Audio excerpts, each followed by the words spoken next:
बहराइच जिले के महाराजगंज इलाके में मां कात्यायनी की प्रतिमा के विसर्जन के दौरान एक गंभीर घटना घटित हुई, जिससे सांप्रदायिक तनाव फैल गया। इस क्षेत्र में हिंदू समुदाय द्वारा प्रतिमा विसर्जन के कार्यक्रम का आयोजन किया जा रहा था। उसी समय मुस्लिम समुदाय के कुछ लोगों द्वारा अचानक पथराव किया गया, जिससे स्थिति बेकाबू हो गई। हालात तब और बिगड़ गए जब हिंदू समुदाय ने इसका विरोध किया, जिसके बाद मुस्लिम समुदाय के कुछ सदस्यों ने हिंसा का सहारा लिया। इस घटना में आगजनी और फायरिंग भी शामिल थी, जिसमें एक हिंदू भक्त की गोली लगने से मौत हो गई। इस घटना ने प्रशासनिक व्यवस्थाओं पर सवाल खड़े कर दिए हैं। महाराजगंज का यह इलाका पहले से ही संवेदनशील माना जाता है, फिर भी सुरक्षा के पर्याप्त इंतजाम नहीं किए गए थे। एसएसपी की ओर से इस क्षेत्र में तनाव की स्थिति को भांपते हुए विशेष सुरक्षा बलों की तैनाती की जानी चाहिए थी, लेकिन इस मामले में प्रशासन की ओर से लापरवाही देखने को मिली। ये बात गंभीर चिंता का विषय है कि इतने संवेदनशील इलाके में प्रतिमा विसर्जन जैसे बड़े आयोजन के बावजूद सुरक्षा बल पर्याप्त संख्या में मौजूद नहीं थे। इस घटना को रोकने में बहराइच की एसपी वृंदा शुक्ला की भूमिका भी चर्चा का विषय बनी हुई है। क्षेत्र में तनावपूर्ण माहौल को देखते हुए उनकी जिम्मेदारी थी कि वे समय पर उचित कदम उठाएं। हालांकि इस मामले में उनके नेतृत्व के तहत सुरक्षा इंतजाम बेहद ढुलमुल दिखाई दिए। एसपी का ये कर्तव्य था कि वे पहले से ही घटनास्थल पर पूरी निगरानी रखते और कोई अप्रिय घटना होने से पहले ही सुरक्षा सुनिश्चित करते। लेकिन ऐसा नहीं हुआ और इस प्रकार की हिंसक घटना को होने से नहीं रोका जा सका।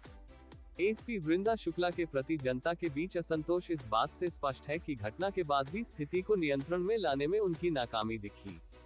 उनके नेतृत्व में पुलिस ने स्थिति को संभालने के बजाय हिंदू समुदाय पर लाठीचार्ज किया, जिससे जनता में आक्रोश और बढ़ गया।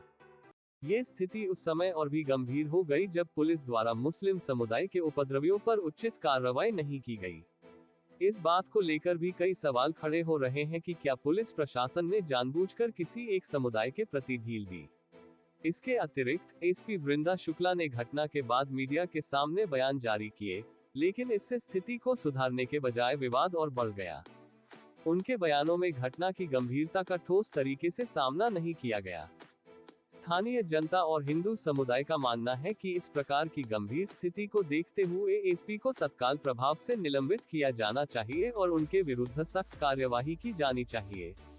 ये घटना प्रशासनिक विफलता का एक उदाहरण है, जिसमें सही समय पर उचित कदम न उठाए जाने से स्थिति नियंत्रण से बाहर हो गई। इस पूरे प्रकरण में ये भी देखा गया कि पुलिस प्रशासन द्वारा हिंदू समुदाय के लोगों पर लाठीचार्ज किया गया, जबकि उपद्रवी तत्वों के खिलाफ कड़ी कार्रवाई करने में देरी हुई।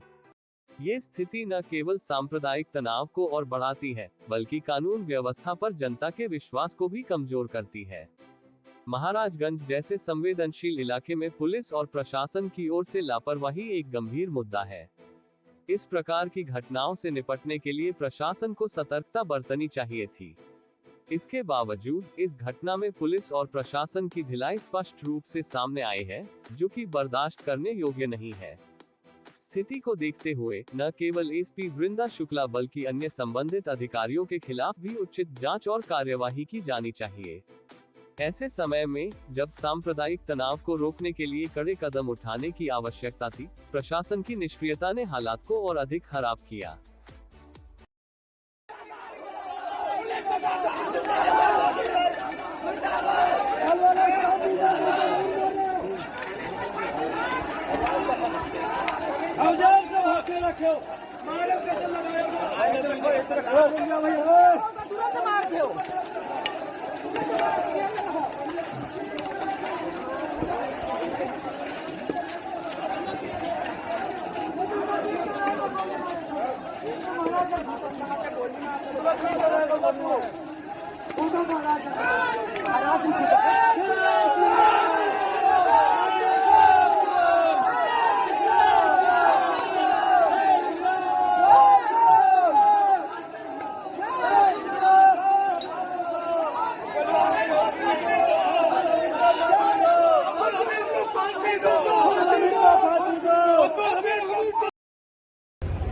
महाराजगंज क्षेत्र जो BC तहसील में पड़ता है, वहाँ से एक मुस्लिम क्षेत्र से गुजरते हुए तनाव की स्थिति उत्पन्न हुई, जिसमें दोनों पक्षों का आमना सामना हुआ तथा उसमें एक व्यक्ति पर हमला किया गया हिंदू पक्ष से, जिसकी मृत्यु हुई।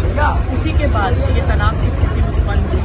इस पे तत्काल प्रशासन द्वारा, पुलिस द्वारा कार्रवाई अमल में लाई गई। वहाँ पे लगभग 25 से 30 लोगों को पुलिस हिरासत में ले लिया गया है और सभी जगह जहाँ पे डिस्टर्बेंस हुआ है, स्थिति को बहुत तेजी से नियंत्रण में लाया जा रहा है। जैसा कि आप देख रहे हैं, सभी जगह अब विसर्जन दोबारा शुरू हो गया है। पर्याप्त पुलिस बल उसके साथ लगाया गया है और हम सभी लोग मौजूद रह के सुनिश्चित करेंगे कि कहीं पे भी किसी भी विसर्जन में कोई बाधा न आने पाए। साथ ही जो भी उपद्रवी हैं, जिन्होंने विभिन्न क्षेत्रों में इस तरह की डिस्टर्बेंस को कॉज किया है, पुलिस द्वारा सभी जगह विस्तृत इसकी वीडियो रिकॉर्डिंग की गई है और सभी इस तरह के अराजक तत्वों को आइडेंटिफाई करके उनके विरुद्ध ठोस कार्रवाई की जाएगी और ये विसर्जन समाप्त करने के बाद तत्काल हमारी जो धरपकड़ की कार्रवाई है वो आरम्भ हो जाएगी। इसमें आगे मासी महाराजगंज के मामले में कितने लोगों पर FIR दर्ज है, नामजद और कितनी अज्ञात? जी, अभी एक सलमान आइडेंटिफाइड है, जिनका दुकान था, घर थी, जहां से फायरिंग हुई है, वो नामजद है। उसके अतिरिक्त अभी अज्ञात है, पहचान की जा रही है, परंतु वहां पे जितने भी संदिग्ध लोग हैं उन सभी को पुलिस हिरासत में ले लिया गया है और जो भागे हुए हैं उनके लिए भी अलग से टीम्स लगा के उनकी गिरफ्तारी के लिए टीम्स को डिस्पैच कर दिया। पूरे जिले में विसर्जन रोक दिया गया था, अब क्या स्थिति है? अब सभी जगह सामान्य स्थिति है, सभी जगह विसर्जन सकुशल चल रहा है।